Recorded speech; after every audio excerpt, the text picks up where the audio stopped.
Good morning, everyone. It's 9 o'clock. We'll go ahead and get started. Welcome back to VC Ag Today this Thursday morning, December the 10th, 2020.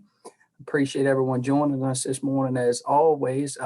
Thank you for coming for one of our Crops Conference editions of VC Ag Today, where we have been reaching out to some of our specialists within Virginia Cooperative Extension that typically speak at our winter crops conferences that unfortunately will not be able to be held here in Eastern Virginia this year due to the COVID-19 situation. So we will deliver that information via VC Ag Today on our Crops Conference editions over the next few weeks. So appreciate everyone joining us. This morning's topic is going to be small grain and rapeseed update. We're pleased to be joined by Dr. Wade Thomason, our extension grain specialist, to deliver those updates this morning. So thank you, Wade, for being with us this morning. Before we get started, just one or two quick housekeeping notes. As always, if you have questions or comments during the presentation, if you could please enter those into the chat window or hold those to the end of Dr. Thomason's presentations. We'd certainly appreciate that, and we'll address those at the end. And then also, if you would, keep your microphones muted throughout the presentation to avoid any background noise. So with that being said, appreciate everyone joining us again. And Wade, the floor is yours. Thank you for joining us this morning. Thank you, Robbie. I appreciate the introduction. I'm going to share my screen, and in the process of doing so, apologize for any background noise that you may hear on this end. I don't know exactly what it is, but it seems like every time I get on one of these webinars, they feel the need to come start the backup generator, which is just right outside my window, or the janitor's reorganizing her closet right next door. So we may have a few bumps and thumps throughout this. But I appreciate the opportunity to talk to you guys today. I kind of wanted to hit what I feel like where we are in terms of wheat management at this point in the season, and maybe talk about a few things about what we should do, what we might not should not do, and then some options about management. As I've kind of traveled around the state, I've seen the crop everywhere from plots that look like this with extremely excessive growth to some fields that are just being seeded this week or have been seeded over the last few weeks. So we have a real diversity in management challenges for that entire situation. So I wanted to hit on a few of those. But one of the things I wanted to talk about is something that I've shared with you guys before, but I think it really comes home for us in a year like this, where what we're looking at in this slide is not necessarily really planted early, but our environment, our climate has changed to some extent over the last few years, and I want to talk to you about that and show you these slides to kind of illustrate that. So what we're looking at is a map of temperature data, growing degree days. And so for wheat, that's a low of 32 and a high of about 80, with an accumulation of about 30 growing degree days potential each day. I've set this at 700. So this is, if you start at December 31st and work backwards into the fall, at what date would you have had to plant on to accumulate that 700 growing degree days? For those of you that are familiar with the Zadok scale, that'll get you to about Zadok's 23. So, it's tillered. It's got 3 tillers on that, and that's about where we want to be going into the shutting down for winter in most years. So I wanted to highlight on the map here a couple of things, and one of those is if you want to look, you see what you would expect, right? You look in the Tidewater region in Southeast Virginia, Virginia Beach, and you see those are going to be the areas where we can plant the latest and still have that accumulation. You can get to the upland areas in the mountains or in Southwest Virginia, and in this period from 1981 to 2010, we would have needed to plant in that second week of September there.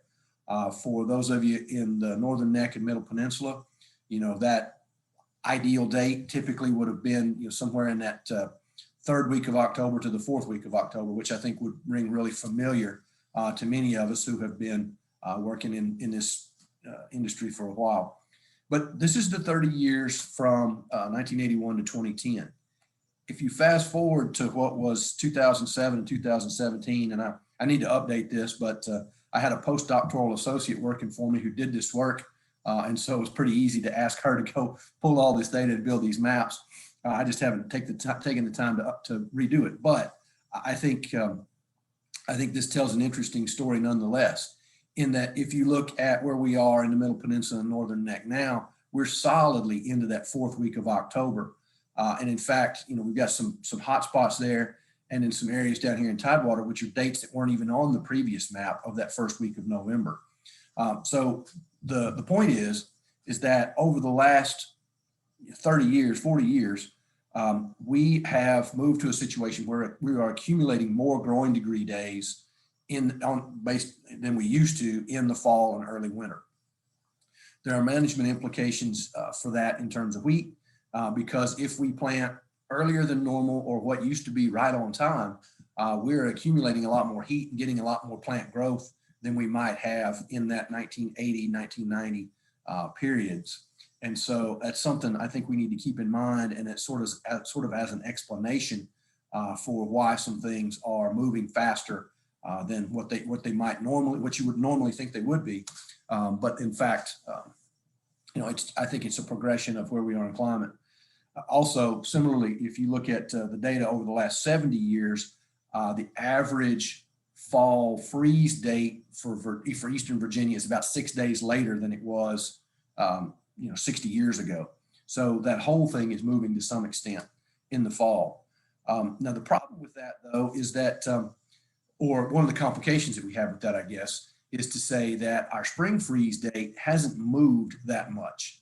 So it's not as if we just have a compressed winter with a longer growing season or a longer warm season. It's that we're accumulating more growth in the fall, but we're still having some issues with late freeze in the springtime. And so one of the issues with this excessive early growth is an increased risk of spring freeze. And so a couple of the things we can do about that, we can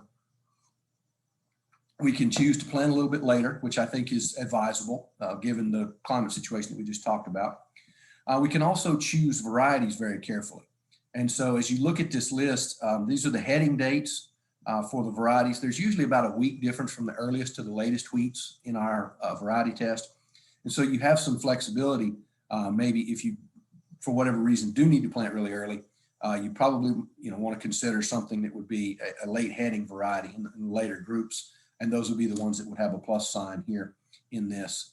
And there is a pretty good relationship between freeze injury and heading date.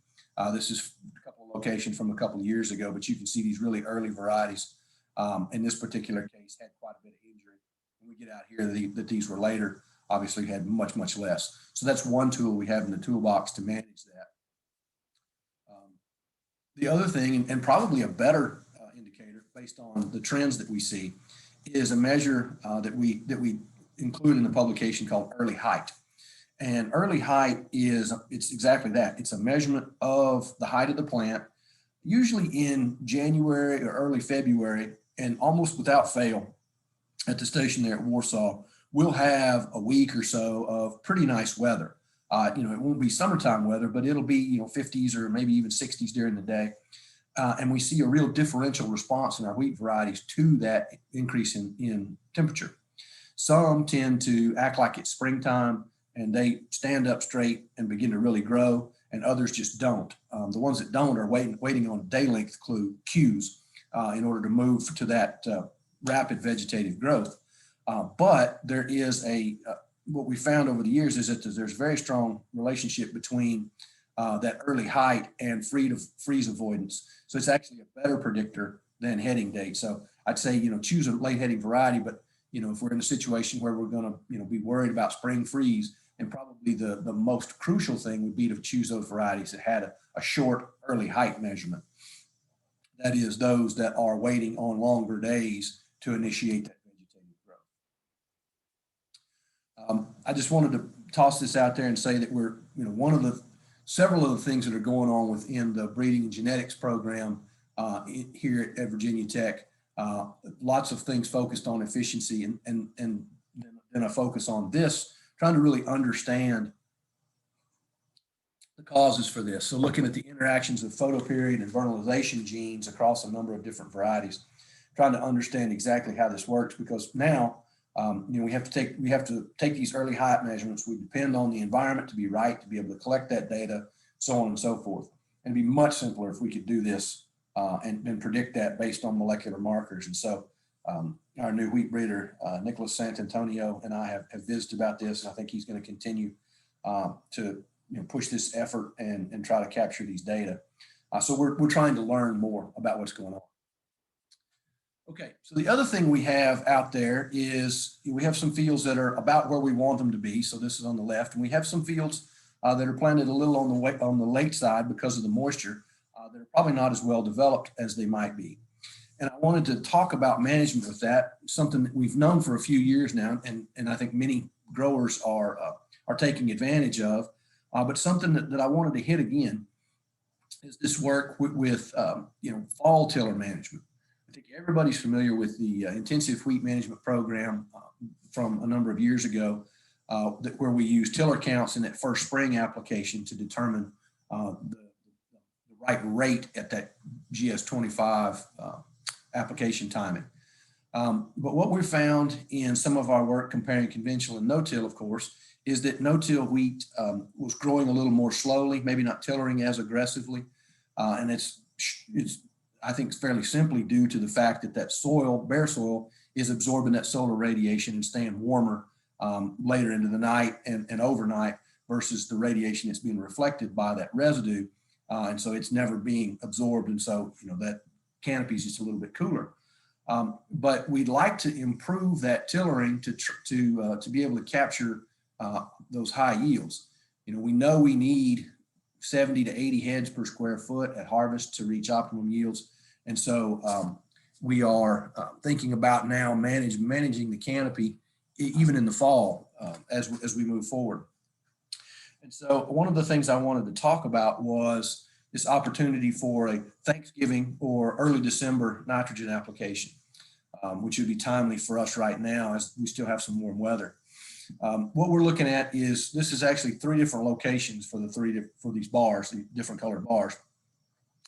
And for the sake of the discussion here, the AIM, the only difference between AIM and SIM was that the AIM received this 30 pounds of nitrogen in late fall, in addition to the 30 pounds that went out at planting. And we were able to increase the number of tillers. When we measured tillers at growth stage 30, we were able to bump those up 10 to 20% in each of these cases. So this is a management tool we have in the toolbox. If we have fields that aren't growing as aggressively as we'd like to see some more tillers on there, and we think fertility will make that move for us, then this is something we have in the toolbox that's proven to work. The one caveat on this I would tell you is that I would suggest that whatever you put on in late November or early December, whatever rate that is, you subtract that off of whatever your maximum spring rate was going to be. So in other words, if you were planning on putting 120 pounds on in the springtime total, I would tell you, subtract that 30 that you put on in early December and plan to manage around, 90 or so pounds total in the springtime. This is sort of a substitution for some of that to try to get more fall growth.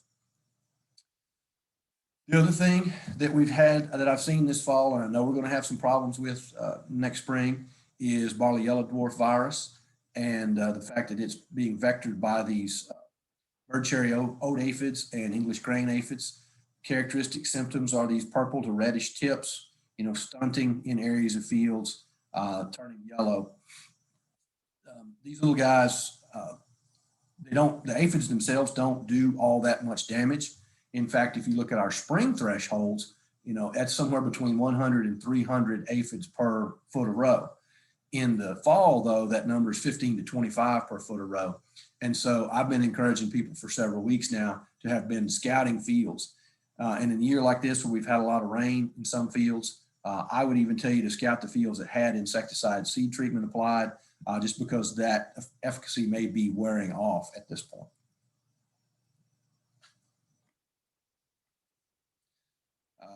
Obviously, work from 20 years ago, but the things that are effective and in terms of managing barley yellow dwarf virus, and this was a field that had a lot of aphids and some barley yellow dwarf, the seed treatment insecticides are very effective.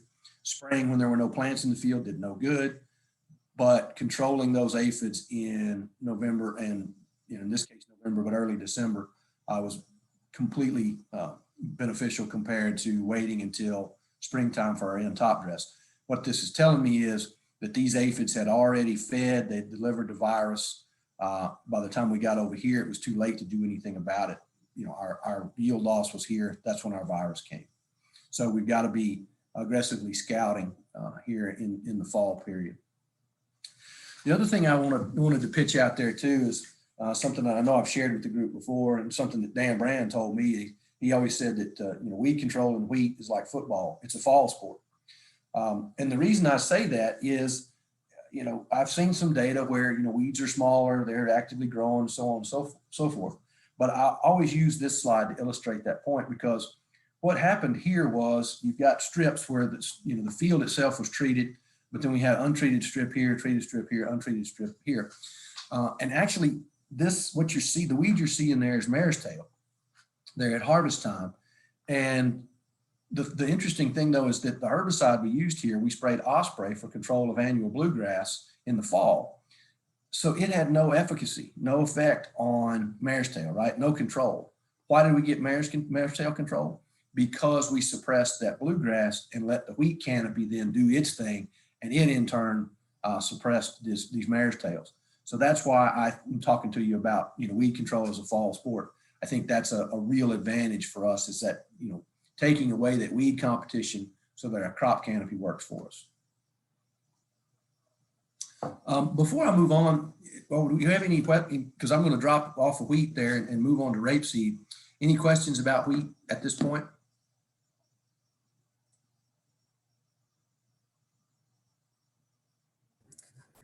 Wade, if anyone has questions, you should be able to unmute yourself on the screen just by clicking the microphone in the bottom left. We have it set where you can unmute. So if you have questions, either unmute or in the chat box.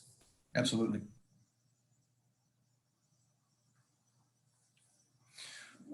Well, in the interest of time, I'm going to roll on to some materials around rapeseed, and if I see something come up in the chat, I'll try to go back and address it. So, as your grain commodity specialist, I'm not exactly sure how I get to be the one to discuss rapeseed production. Although, I do, coordinate the annual canola variety trial that we do at the Northern Piedmont Center in Orange. I'm sort of the conduit between the national testing program and Greg at the center. Although they've always done all the work. So my only claim to it is kind of passing data back and forth. But I've also, grew up in Oklahoma where we did grow some canola. So I have some, grower experience with it. But I wanted to kind of cover the basics because I know this is, becoming a more viable option for some farmers in the region. So I don't know that we have a whole lot of management data on production of the crop, but I want to cover what we do have, and I want to give you some generalities about it. So the production that's out there now is mostly high uric acid rapeseed, or HEAR rapeseed, and it was particularly selected for that high uric acid content, over 50%. And the media around it will tell you this: it's used in plastics, lubricants, cosmetic, computer printer ink, and other things. I think the two biggest uses for anything that would be produced on here on the East Coast is they use it in the manufacture of the Walmart and Kroger bags, those plastic bags, so that they separate. It's a lubricant to separate those bags. They also put it inside bottle caps, like water bottles and soda bottles, to allow you a little less friction to remove those caps. So that's where your rapeseed's going, I believe. The name actually comes from the Latin, not Latin word, rapum, which is turnip. So the Latin word for turnip is how we came up with rapeseed. It's absolutely different from canola. Canola is another type of rapeseed. It's named for the fact that it was Canada oil, low acid. It was specifically bred to have very low uric acid as a food oil, and it has lower saturated fat than any other vegetable oil at around 6%. So two very different ends of the spectrum and two very different uses for a plant that, if you had one canola plant and one HEAR rapeseed plant growing side by side, physiologically you can't tell the difference. So that's an important management consideration. I want to be clear about that.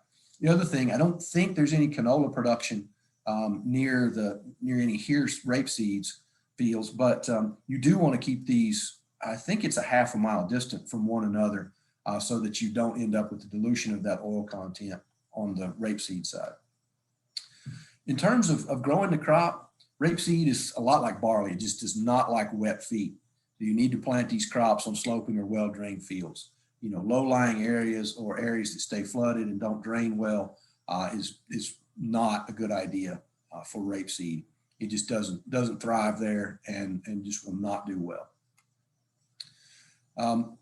In terms of moisture requirements, so compared to most other crops, including our typical fall planted small grains, rape has to absorb a higher percentage of its weight in water to germinate. So surface soil moisture is a little more critical than it is for wheat or barley. Usually we can get small grain wheat or barley to come up with just a little bit of soil moisture, and rapeseed takes a little more. Per the book values, it also requires a little more rain over the total season than wheat or barley. Wheat or barley crop usually takes 12 to 14 inches of total accumulated rainfall over the season to produce adequate yield.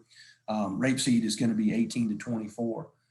It also has that deep taproot, so it extracts quite a lot from deep in the soil, but it is a heavy user of water, and it varies from about 1/10 of an inch per day at the rosette stage, so early spring, to about 3/10 of an inch during flowering.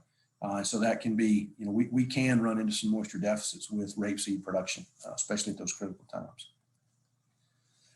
Grows at a wide range of temperatures. The winter rapeseed, the minimum growth for the crop stops around 40 degrees.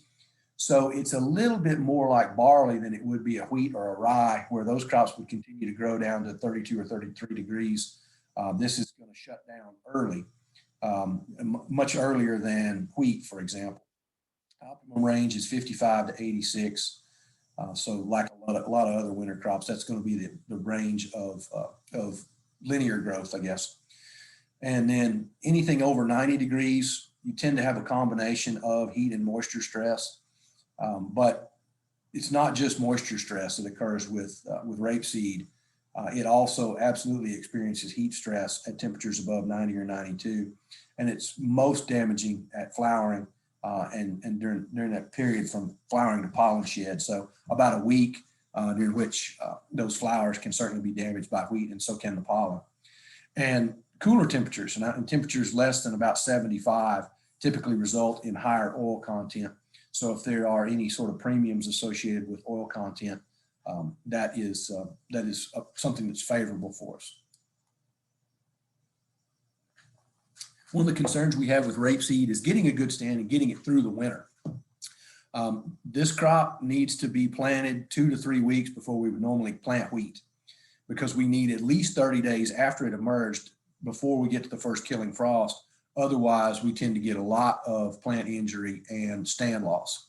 We want it to have 6 or 8 leaves and be 8 to 10 inches tall with that taproot of a half an inch or bigger.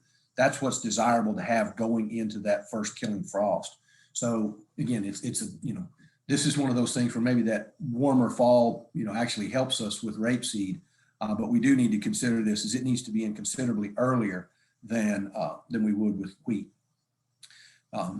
It's pretty hardy in terms of low temperatures.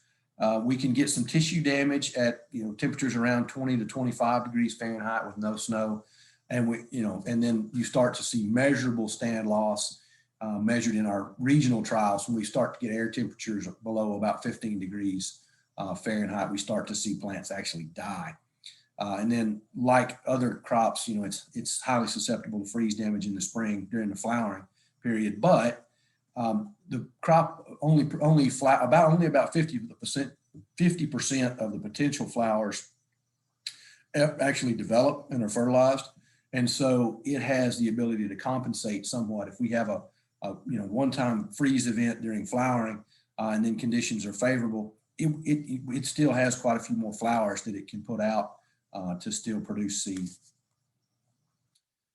In terms of planting rapeseed, good variety, good seed, all the things that you look for with any other crop. I know a lot of people have had major impacts on stands due to seedbed conditions. It's a small seed, still needs to be planted a half to a 1 inch deep. I would, say that half to 3/4 is probably ideal, but you do, just like wheat or barley, you have to get it half an inch deep or more into that mineral soil. Otherwise, that ground heaves sometimes in the winter as we have those freeze and thaw events. It'll push that crown up, and it's much more susceptible to winter damage. So that, good consistent planting depth, paying attention to that, and checking it multiple times as you go through the field and as soils change will absolutely pay dividends. It's 150 to 180,000 seeds per pound normally. Recommended seeding rate is 3 to 5 pounds. We have done work in Virginia looking at 5, 10, and 15 pounds of seed per acre and found no differences. So I don't see any reason that we'd want to recommend more than 5 pounds of seed per acre, as long as we have good quality seed with good germ. We want pH to be 6 or greater. We're going to fertilize with our phosphorus and potassium per soil test. We want to put some nitrogen out, 20 pounds or maybe even 30 pounds in the fall. But overall, rapeseed is highly responsive to nitrogen. Our general recommendation is about 120 pounds in the spring. Usually in one shot that's applied later, although we have split applied it. I would say it's rare that we've ever seen any benefit to a split application, but we do need to get that total rate out there. And here's an example of some work that was done in the mid 90s, looking at this at canola actually, but the response is going to be very similar for the rapeseed at Orange, Petersburg, and Suffolk, and an average of that. And you can see that, the statistically, the right thing to have done was to put on 150 pounds or more. And so I think that, 120 pound recommendations fits right in with that. Rapeseed's also prone to sulfur deficiency, more so than most of our grasses. And so I would suggest that even though we don't have a lot of data on it, that we would treat this like we have been doing with a lot of other crops and make sure that when we're applying nitrogen, anytime we're applying nitrogen, we want to apply some sulfur at a ratio of 8 to 1 or 10 to 1 in that nitrogen to sulfur ratio in order to ensure that we've got adequate sulfur out there for the developing crop. In terms of crop rotations, we have folks who grow rapeseed or canola every other winter, and they get by with it just fine. Typically, the best results are seen when we have another year in between our rapeseed crops. So instead of having it out there every other winter, you would have it out every third or so. It's just a crop rotation thing, right? It helps prevent the buildup of pests and diseases.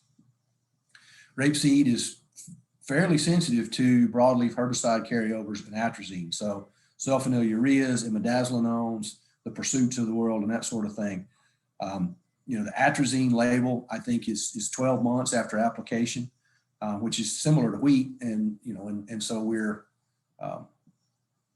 taking a risk with wheat. We take a little bit of a risk with rapeseed planted in the fall after a corn crop as well. Haven't seen a lot of damage, but it does exist out there. And so it's one of those things to be cautious about it. And then I want to share with you that there's some synergy between rapeseed and wheat that's been documented in other places, and particularly probably the most relevant would be in Kentucky, where they've seen a 5 bushel per acre wheat yield increase in subsequent winter wheat crop rotated with rapeseed or canola.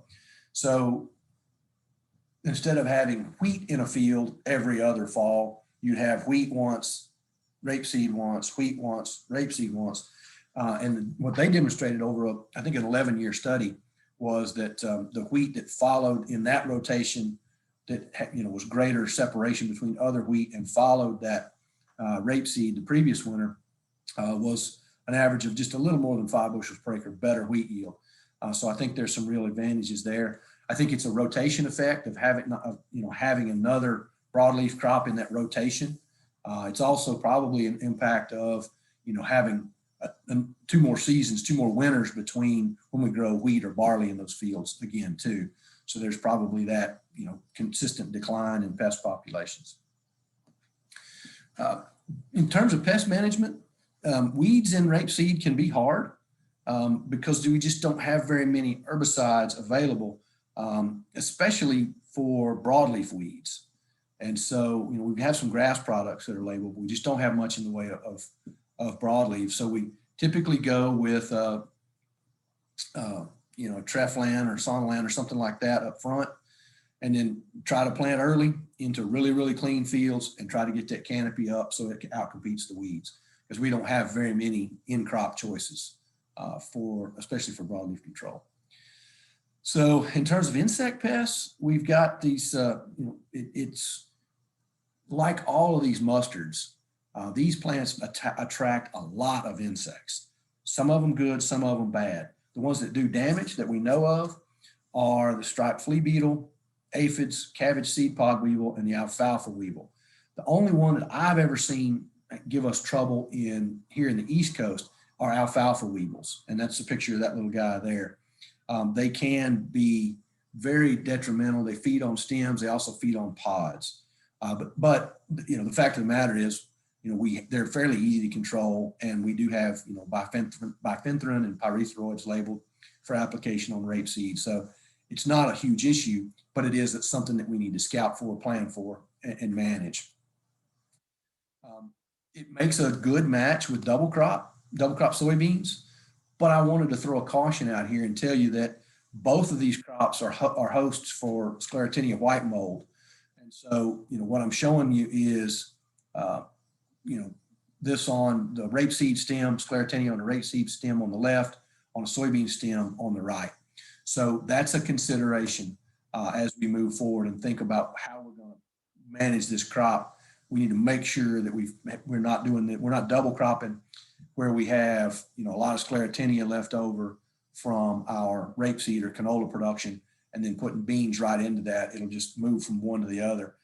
And then you'll have fairly large spots of that field wiped out in fairly short order. So it works well, but we do have that one caution around Sclerotinia mold. So that's it for my ramblings. I'm going to turn off the screen share and see if anybody has any questions for me.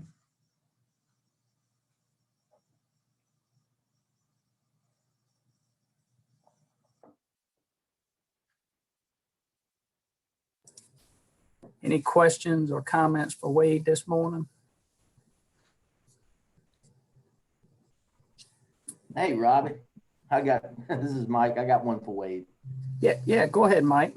Wade, I knew you'd know I'd have a question. I actually did. That's why I was smiling.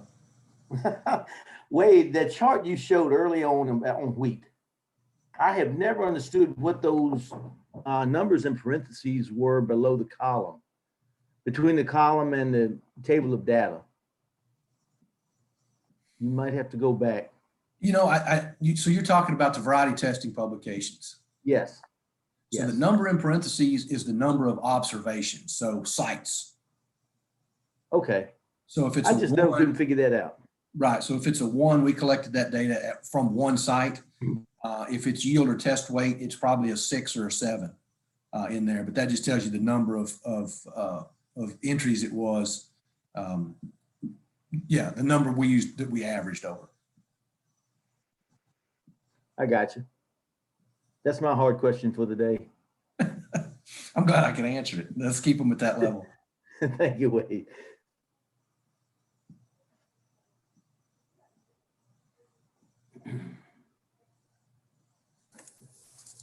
All right.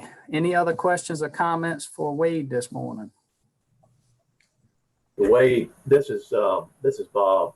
It's not growing rape or canola for production, but we obviously have looked at rape or canola for cover crop situations because of its ability for taproot and sustain the winter months. Is there a difference? Have you seen any difference in termination between canola and rapeseed as far as the ease, or is it about the same?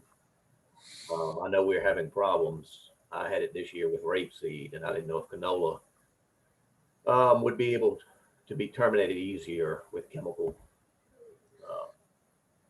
It's going to be a purely anecdotal answer, but my experience has been is that canola is easier to kill. One of them are simple, especially if the environment's not conducive to having that herbicide taken up. You know, those plants bolt and get big pretty quick. But experience says that canola is a little bit easier to control than rapeseed.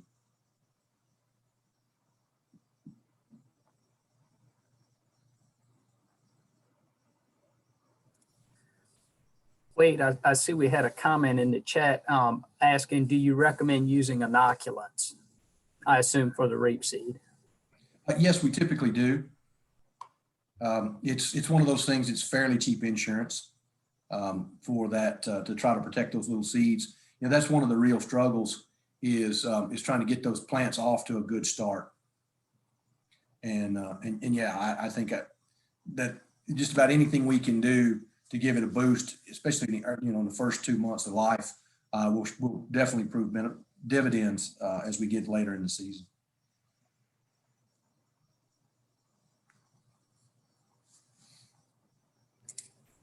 All right, any other questions, comments before we finish up? Checking, I don't see anything additional in the chat. Fair enough. Well, if something does come up, I think my email is fairly well out there. Phone numbers on the website. Anybody gets stumped or has any more questions, I'm certainly glad to be available. Miss coming to see you guys this winter. I'll have to stop by when we're out working on some plots and just catch up. All right, thanks, Wade. Yeah, we're unfortunate that we couldn't do the conferences. I know the producers as well as the agents kind of disappointed with that, but it's unfortunately for everyone's safety. All right, thank you, Wade. Appreciate you joining us this morning and sharing the update as always. It's a pleasure. Just would also like to thank the group of agents you see there on your screen to make the effort possible here at VC Ag today. Stephanie Romelchek, Laura Maxine, Trent Jones, and Mike Broaddus. So thank you to those folks as well. On your screen, you'll also see the link for the recordings. As I mentioned, this has been recorded, so we'll post that on our virtual crops conference page, as well as on our YouTube playlist. For those of you that would like to join us next week, we're going to be joined by Dr. David Holzhauser, our extension soybean agronomist. He's going to share some updates from the soybean program with some of his research and findings over the past growing season and recommendations. So please join us next week for that program.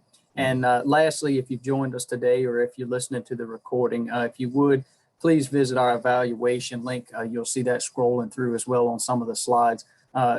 Visit that and give us feedback, any comments or projects that you'd like to see future sessions on VC Ag today. We'd be glad to try to put something together if you have an interest. So the link just popped up on the screen so you can take a look at that and visit that for the evaluation. So thank you again to everyone for joining us this morning. And Wade, again, appreciate you joining us. And thanks as always for your help with everything. Hope everyone has a great rest of their Thursday and stay safe. Take care.